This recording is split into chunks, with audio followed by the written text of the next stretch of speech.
¿Tú eres original, único y diferente? ¿O a lo mejor perteneces al montón? ¿A qué grupo perteneces tú?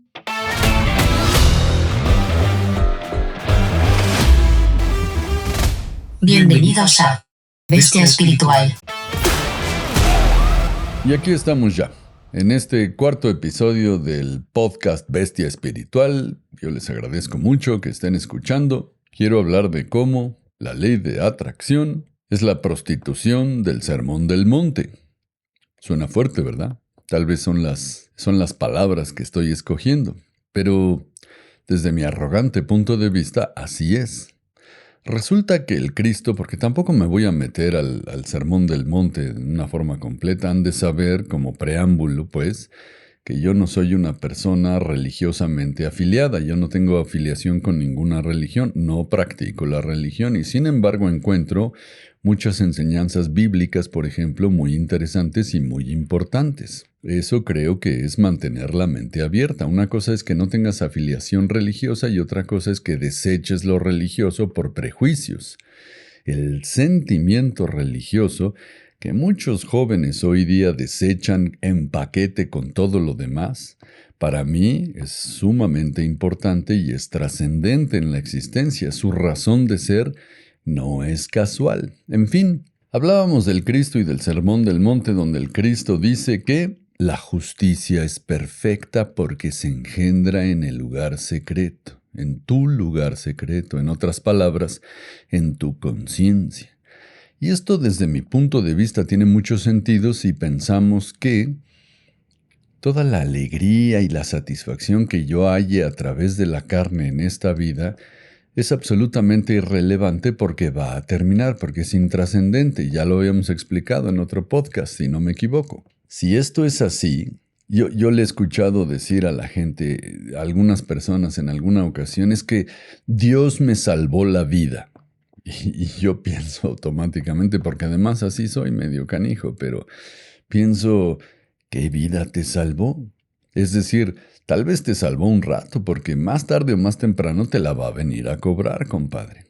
A menos de que ya hayan inmortales y nadie me haya avisado. Cuando dices, Dios me salvó la vida, ¿de qué vida estás hablando? Dios te la va a cobrar más tarde o más temprano. Tu vida es transitoria. Así es. Luego podríamos concluir incluso que es hasta cierto punto irrelevante porque es totalmente relativa, no es absoluta, es relativa. Todo lo bueno que te sucede es relativamente bueno porque dura un rato. Es más, olvídate de la muerte. Si estás contento sí o no, más tarde o temprano vas a llorar y más tarde o temprano vas a estar contento. La vida es esta rueda de la fortuna. Yo no creo que, en serio, como digo ahí, no creo que haya un aparato mecánico con mejor nombre, con un nombre tan preciso, tan realista como el de la rueda de la fortuna. Estás arriba y estás muy contento diciendo es que Diosito sí me ama y me quiere, pero invariablemente la rueda gira y vas abajo. Departamentos hay muchos, así es que si estás contento en uno, en el otro vas a fallar. Y a veces sí fallan varios y vas hasta abajo.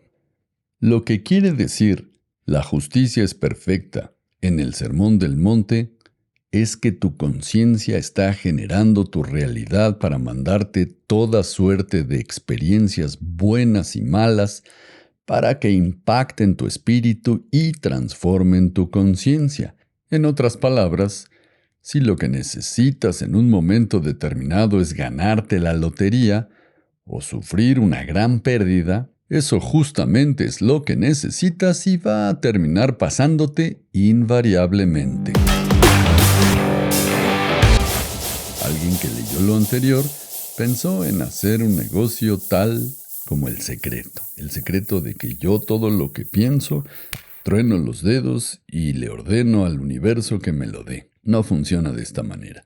Estaba yo viendo un video de un hijo con su padre hablando del asunto y de cómo se asocia la física cuántica con este negocio, con el negocio de la ley de la atracción, y en verdad vamos a hacerlo rápido y sencillo, no tienen nada que ver. Y si no me crees, escucha ese podcast. Está el señor farmacéutico que por supuesto lo certifica y lo acredita como autoridad en física cuántica, diciendo que sí, que la física y que la materia y el espacio vacío y una serie de explicaciones que, bueno, ya para qué te explico. Eso es lo de menos. Si estaba bien o mal en cuanto a física cuántica, es exactamente lo de menos. Lo demás es que hace este brinco, ahora sí que de fe cuántica, y de repente la física cuántica está casi demostrando que cuando tú deseas algo se va a materializar porque tu intención y bla, bla, bla. No me pude resistir a grabar este podcast en este episodio, esta sección, porque ¿qué pasa entonces con la formalidad, el empeño, la consistencia, la disciplina, el sacrificio que le pones al logro de tus objetivos? Si, por ejemplo, quieres terminar siendo médico, abogado, arquitecto, lo que sea, no necesitas primero un plan y después disciplina y mucho carácter para llevar a cabo estas cosas. ¿Qué pasa entonces con todo eso? Lo que pasa es que la gente que se disciplinó y desarrolló el carácter para lograr estas cosas es tonta, tomó el camino equivocado. Lo que necesitaban era un sentimiento. Es un problema, yo creo, porque dos factores. Primero, se ha puesto el tener por encima de todo, y me cuesta mucho trabajo creer que alguien que hable de espiritualidad, porque encima se menciona la palabra espiritualidad, esté diciendo que lo que necesitas es estar contentito, llenándote de tus deseos. Eso es lo que se vende en la sociedad. Cuando tienes, vales. Cuando tienes, estás contento y eres feliz. Y si no tienes, pues simplemente no vales nada. ¿No se ha vuelto eso el factor determinante de la juventud en esta sociedad? ¿Satisfacción inmediata, automática? ¿No estamos totalmente frustrados porque no obtenemos lo que deseamos? ¿No será que no podemos obtener la gratificación instantánea que nos venden como felicidad, la que nos tiene volcados encima de la pantalla de nuestro celular como zombies? ¿Qué pasa entonces con los valores a nivel personal? ¿Qué pasa con el amor? ¿Qué pasa con la compasión? ¿Qué pasa con la empatía? Cuando hablamos de espiritualidad, tenemos necesariamente que referirnos a estas cosas. Todo lo demás es agua puerca que se derrama fuera del estanque, es decir, extras, añadidos. Un poco aquí el factor es que si vendes la ley de la atracción, estás en la búsqueda de timar a alguien, de sacarle su dinero, de vender aire caliente. Me gustaría por lo menos dejar en la mente de quien esté escuchando que cada vez que oiga ley de atracción, es humo. Como dicen los gringos, follow the money. Si sigues el dinero vas a ver que te enteras de la realidad. No hay nadie hablando de la ley de atracción en forma positiva que no tenga un cursito, una cosa ahí que te saque dinero. Y esa es la razón por la que sigue existiendo. Ha probado su inutilidad, ha demostrado que no sirve para nada. Pero se sigue vendiendo, sigue produciendo dinero, porque la gente joven y ambiciosa sigue creyendo que la felicidad está en la posesión material.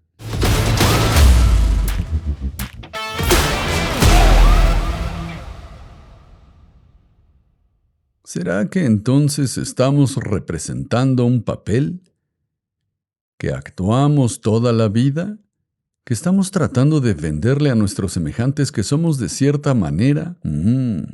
Pues eso es muy interesante porque además va directamente en contra de mi ego, es decir, mi ego va a pensar siempre que no, que yo soy original, único, auténtico. Y resulta que no, que definitivamente, pues para empezar somos copias de nuestros padres, de nuestros maestros, de nuestros amiguitos en la escuela, en fin.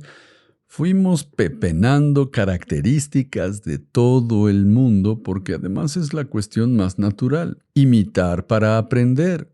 Pero el ego dice no, yo soy diferente, yo soy especial, yo no soy del montón y siempre he pensado que el montón más grande siempre estará formado por las personas que no quieren ser del montón.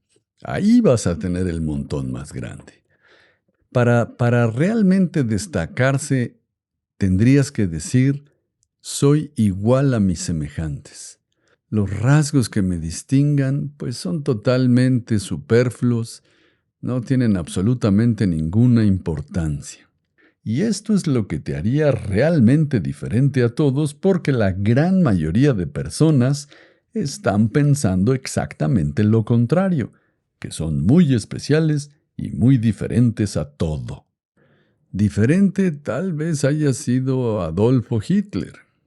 Diferente Mahatma Gandhi. Personas que en realidad se destacaron por sus características, pero por mucho. Todos los demás creo que somos la media de lo que están pensando, están diciendo y están haciendo todas las demás personas.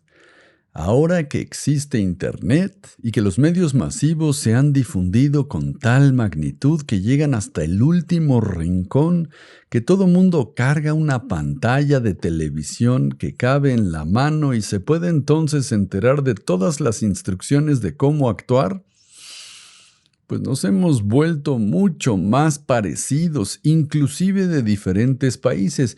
Y estaba yo pensando en un ejemplo que para mí es muy divertido. Es muy interesante observar en chicas jóvenes y guapas. Incluso me sonrío cada vez que veo una. Me sonrío porque confirma la regla de lo que estoy a punto de explicar. Las chicas guapas todas hablan, caminan, se paran, tienen una expresión en la cara exactamente igual, parecen un molde, se comportan, y me sorprende incluso que la expresión facial sea exactamente la misma. A mí me ha tocado viajar como buen turista a varios países y he podido observar en un montón de lados, en el metro, en restaurantes, etcétera, etcétera. No importa la raza, no importa la condición socioeconómica tanto, no importa la etnia. Todas actúan exactamente igual y tienen la misma expresión en la cara. Es un papel. ¿Dónde lo aprendieron? En Internet. Ahí están las Kardashian, ¿verdad? Las Kardashian, como decía yo. Esta difusión de la superficialidad donde el valor está dado en el aspecto, no tiene nada de malo, finalmente es un privilegio, es una ventaja competitiva, por supuesto. Se sabe que las personas físicamente más atractivas tienen ventajas significativas sobre las más feas. Y ya sea que esto es justo o injusto, en realidad no tiene nada que ver con la observación y con lo que estoy diciendo en este momento. El objeto de la observación es cómo, después de haber leído claramente, concienzuda y repetidamente las instrucciones, entonces empiezo a hacer un papel. Empiezo a representar un personaje, que por supuesto yo creo que es muy original, porque al ego le gusta pensar que es así, que soy diferente, que soy original, y sin embargo, me ha tocado, por ejemplo, ver por lo menos a tres de estas chicas en el mismo vagón del metro, ya no me acuerdo ni de qué ciudad y no viene al caso, pero ojalá hubiera tenido una cámara 360 para poder capturarlas al mismo tiempo. Incluso, la regla se termina de confirmar con chicas que suponen que son guapas y en realidad no lo son tanto, y terminan actuando el papel de bonita. Ya dicho eso, a mí me gustaría preguntarte a ti, ¿tú eres realmente original o estás actuando un papel? ¿Estás representando como si estuvieras en una obra de teatro el papel de qué personaje? En otras palabras, ¿qué le quieres hacer creer a la gente que eres? Sí, porque ¿a poco no pasa? Y de repente dejas caer un nombre. Ah, sí, porque yo trabajé con Panchito López. Eso es muy común. Sí, yo lo conocí y era buena persona y todo, porque por asociación con Pancho López creo que mi imagen va a subir. Bueno, ese es un papel. Sobre todo porque tú no sabes que lo estás representando. Ahí viene la humildad. La humildad es verdad, es el conocimiento de qué y quién soy exactamente. Y cuando sé dónde estoy parado, la necesidad de representar papeles se termina. Se vuelve incluso ridícula. Ya no tengo esta necesidad de andarme destacando particularmente de nadie a través de nada, y menos de mentiras que digo tratando de convencerlos de que tengo un valor. ¿Sí me explico?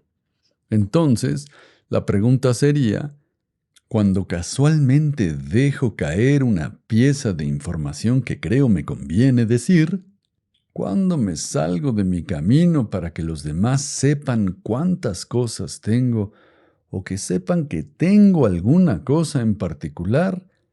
Entonces estoy durmiendo el sueño de los dormidos. Sigo totalmente inconsciente. La humildad, la práctica de la humildad, que no es otra cosa que la observación consciente de lo que estás haciendo y de lo que estás diciendo. Cuando te dediques a observar conscientemente lo que haces y lo que dices, vas a notar lo que te estoy diciendo en ti mismo. El primer paso es la represión. Sin la represión, pues no podemos dar el paso que sigue, que es la espontánea liberación de toda necesidad de actuar. Pero primero te reprimes y cuando estás a punto de decir que conoces a Pancho López, te quedas callado. Cambias eso por el silencio. Te conviene callar más de lo que hablas. Y este es el principio espiritual de la humildad que, finalmente, te liberará de la necesidad de estar representando personajes y papeles ridículos por temor a no ser aceptado. Esa es la razón fundamental. En primer lugar, tienes que saberlo para después integrarlo completamente a tu conciencia. Y una vez logrado esto, vas a sentir la imperiosa necesidad de escapar. Mientras que no despiertes a esta conciencia, te vas a quedar muy a gusto tratando de vender que eres un señor o una señora de mucha importancia.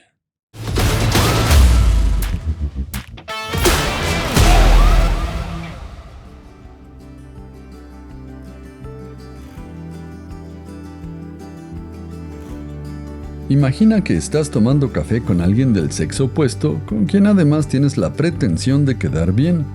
Y mientras haces esfuerzos por mostrar tu mejor lado, se aproxima a ti un niño de 8 años de edad. Este crío, además de ser muy joven, muestra señales de subdesarrollo físico porque es chaparro y flaco como espiga. Acto seguido, te amenaza diciendo: «Ponte de pie porque te voy a propinar una golpiza». ¿Cómo reaccionarías tú? ¿De forma violenta, con grandes aspavientos? ¿Contestarías con propias amenazas e insultos? ¿Atacarías al niño? Cualquiera medianamente maduro tomará la cosa con gran calma y posiblemente preguntará algo como: ¿no está tu mamá por aquí? O quizá diga: déjame terminar el café y luego me golpeas. ¿Te parece bien? Esto es fácil porque el infante, por grosero que sea, no representa ninguna amenaza para tu integridad física. Pregunta: ¿por qué nos comportamos de forma altiva, prepotente y agresiva? Respuesta: porque sentimos que las consecuencias no serán desfavorables para nosotros. Cuando decimos que la ira nos invadió y que por eso perdimos el control, bien podríamos estar diciendo que nos invadió el miedo y que nos falló el carácter para arrestar los impulsos que sentimos. Tenemos que concluir entonces que los desplantes de ira son manifestaciones de temor que, además de obviar una falta de carácter, representan una cobardía porque en general solo somos violentos con quien creemos que está en desventaja. Nadie que no padezca de sus facultades mentales o se encuentre severamente intoxicado seguirá discutiendo después de ver el arma apuntándole. El anterior es un fragmento del libro Bestia Espiritual. Así llegamos al final de este podcast. Te agradezco mucho el estar escuchando. Te invito a visitar bestiaespiritual.com. Mi nombre es Carlos Erazo. Nos escuchamos la próxima vez.